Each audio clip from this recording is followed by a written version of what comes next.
My name is Tony, founder and lead designer at Nonymous Games. Last year we launched our first game, a competitive card game called Absolute, and this year we are currently in manufacturing for our second game, a word trivia game called Farrago. Today I'd like to talk to you about our next upcoming game called Spore-adic, a token placement game for 2 to 6 players ages 10 and up. In Spore-adic, you play a fungi with the goal of taking over as much of the meadow as possible. You score points by growing spore colonies and mushroom chains on the board, as well as by making fairy rings with your tokens.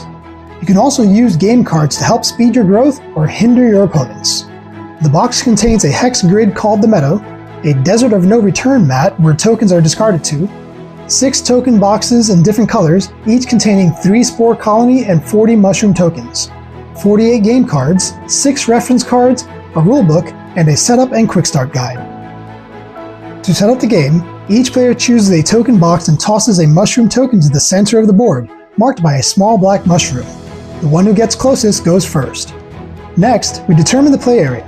The number of players determines the size of the play area, with 2 players using the smallest ring marked by 2s and within, 3 players using the red 3 ring and within, 4 players using the teal 4 ring and within, and finally 5 or 6 player games using the entire board. Going clockwise starting with the first player, each player places a token on the edge of the play area, with at least 3 spaces between it and any other colony.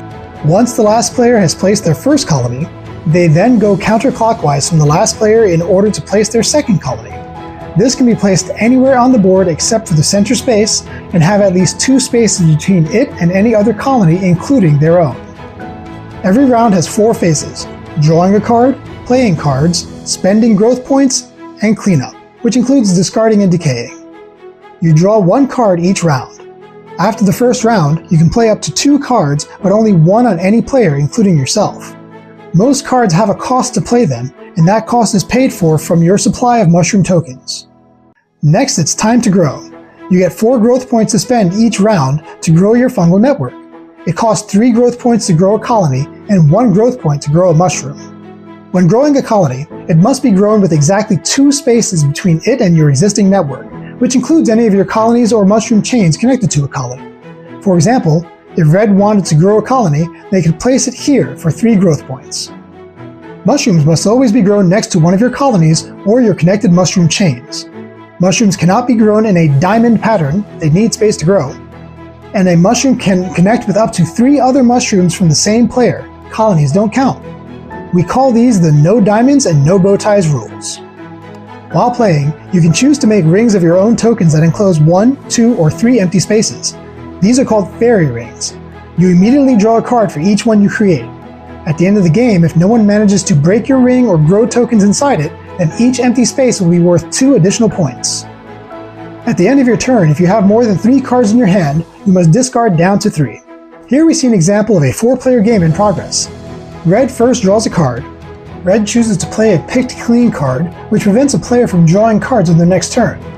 Red tries to play it on blue, but blue reveals a Star Spores card, which prevents the effect. Both cards are discarded, and the cost for playing the card is still placed in the Desert of No Return. Next, Red uses a Fungicide card, which allows them to remove up to 3 connected mushrooms from the board. They announce they're attacking purple. They can't attack blue again. They pay the cost and then remove the tokens from the board, placing them all on the desert. Now they spend their 4 growth points. They're going to use all their points to grow 4 mushroom tokens on the board. Since they only have 1 card left and none of their chains need to decay, their turn is done. Next we have Green's turn. Green draws a card. They then play Shroom Shroom, which gives them 2 additional growth points, for a total of 6 this turn. They choose to grow a new colony for 3 points, which they place with exactly 2 spaces between it and their current chain. Then they grow 3 mushroom tokens, which completes a fairy ring. They immediately draw a card. This leaves them with 4 cards, so they discard 1 card at the end of their turn. The game ends if any player runs out of mushroom tokens, if one player cannot place a token in 2 consecutive turns, or all players cannot place a token in consecutive turns. The colorful combination of tokens makes for a visually appealing tableau. The randomness of the cards balances the determinism of the token placement, leading to a game that requires flexible, evolving strategies. And while the game is accessible and easy to learn, there's strategic depth in the use of cards, temporary alliances, and limited resource of mushroom tokens to both play cards and place on the board for points. We hope you enjoy Spore-adic, our token placement game of Mushroom Mayhem. If you want to learn more, please visit nonymous.games.